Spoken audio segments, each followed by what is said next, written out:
Hey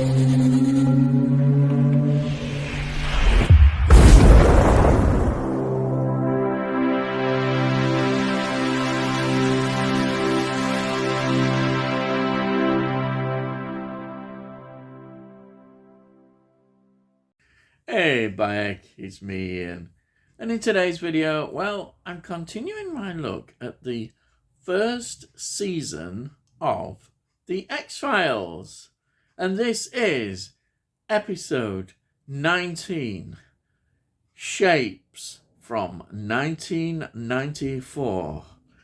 And this was transmitted on the 1st of April 1994 on Fox Network.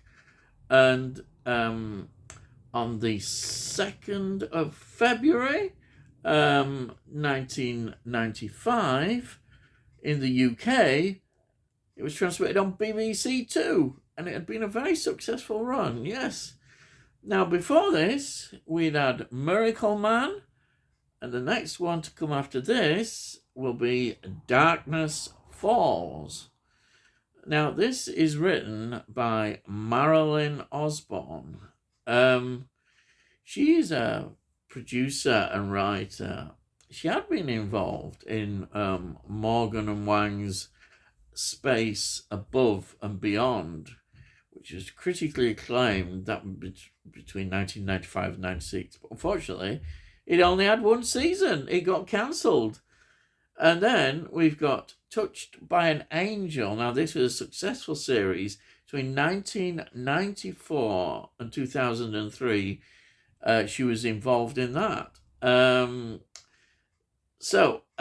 the writer.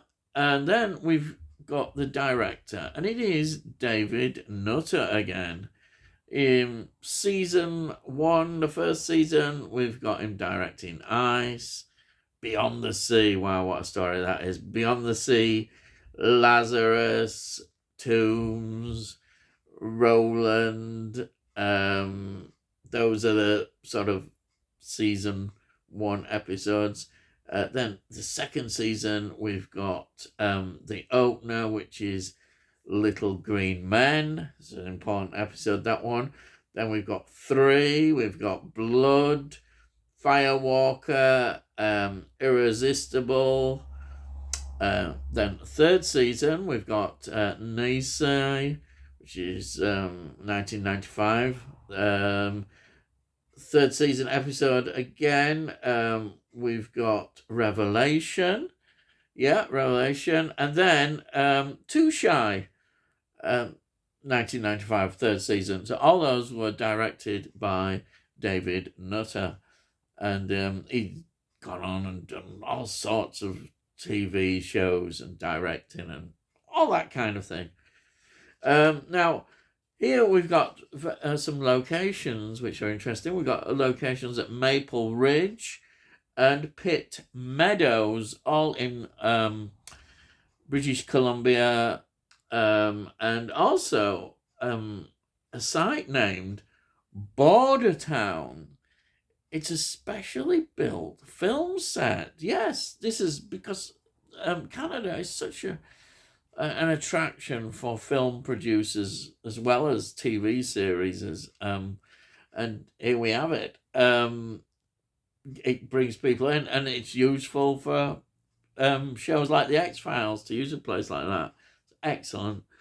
Now, I think this episode we probably would characterize as a Monster of the Week episode, and as you're going to see this in the cast, because it's not part of the conspiracy, though there could be elements down the line you could look at involving Native Americans, which do get an involvement. But anyhow, we'll take it this at the moment as a standalone episode. So we've got David Duchovny, as usual, playing Fox Mulder. We've got Gillian Anderson playing Dana Scully. Then we've got Ty Miller, who plays Lyle Parker. Lots of TV series and TV films. Yes, that's on his CV. Then we've got a face that might be familiar. Michael Horse, who plays the sheriff in the Native American reservation. He was in The Legend of the Lone Ranger from 1981, where he played Tonto. Also, in recent years, much more recent, he was in a film called The Call of the Wild. That was in 2020 and starred Harrison Ford. Again, he's another who makes a lot of TV appearances and in episodes and TV films. Then we've got Donnelly Rhodes, who plays Jim Parker. Butch Cassidy and the Sundance Kid immediately stands out as a film that he was involved in. And another one, a follow-up to Tron Legacy, 2010. They just stood out. Again, he's kind of a lot of TV series, but the one that I sort of know him from is Battlestar Galactica, the remake, the brilliant, fantastic one from 2004 to 2009. He was in 36 episodes, so there you are. Then we've got Renee Morisseau. She plays Gwen Goodensnake. What a name! Goodensnake, yes, I love it. She's in lots of TV series and TV movies. Then we have got Jimmy Herman, who plays Ish. He was in the most film that stands out, the one that really stands out, Dances with Wolves from 1990. Amazing film. And again, he's another one in lots of TV series and all that kind of thing. One thing I should just also mention is that Mark Snow continues to do the music. And always what a great job he does. Fantastic. Now, another... I'm going to link this in now with description. Well, let's just talk about what the plot is, and you'll see what I mean. Now,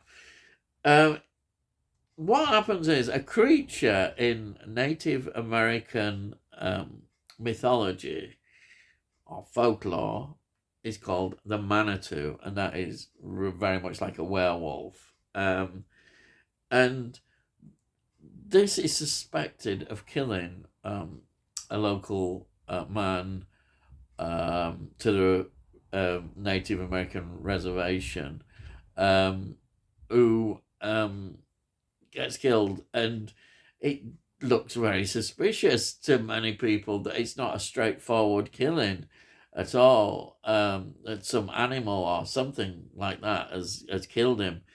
And it comes to the attention of Mulder and Scully, who were called in by the local sheriff of the reservation. And he, of course, I don't think he's that particularly keen on them, really. I think he finds them suspicious, and so is everybody else. In fact, when they come in, they're seen as the suits representing authority, and people are not going to be very cooperative, but they do get some cooperation. Now,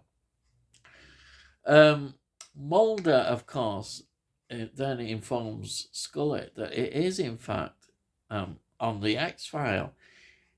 And here's a nice bit of... I love this. It's the very first X-File from 1946, which Hoover himself had put down and as to be investigated. And it uses the term Manitou. Yes. So we've got here the very first X-File connected for the FBI. This is amazing. I love this. I love the mythology that you're building of the X-Files as it's already in its first season. All these things sort of build up, surrounding everything. It's wonderful. Absolutely wonderful. I love it. And the story, I think it's quite inevitable, really, but it's good. I just enjoyed it for what this was. We had a new kind of spin kind of on the werewolf story, linking it with the Native American mythology. Absolutely worked. It was wonderful, absolutely wonderful to see. I loved it. The writing there is really spot on. Now, is this going to be the most memorable episode for me? Well, I still think Beyond the Sea just is so special, and Tombs and all them.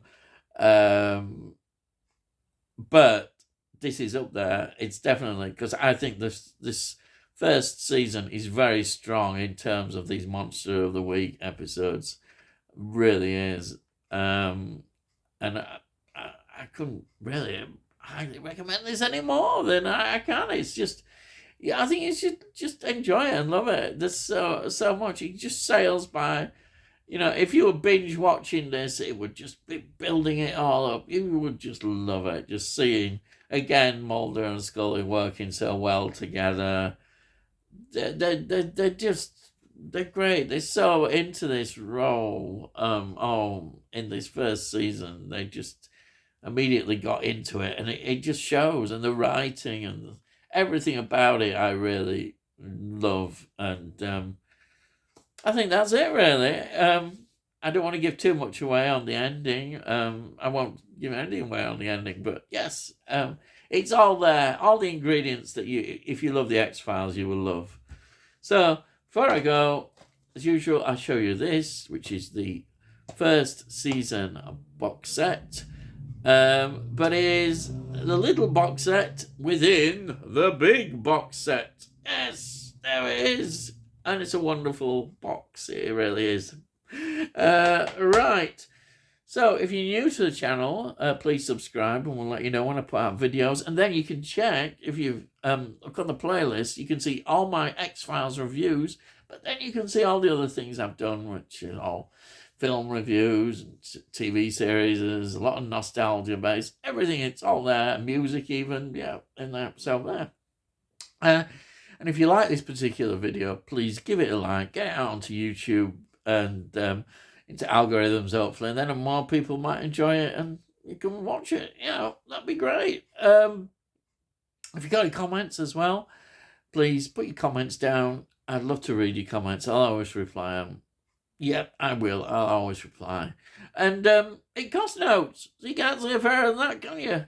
Buy it, you can't. So all I've got to say is, I'll see thee again.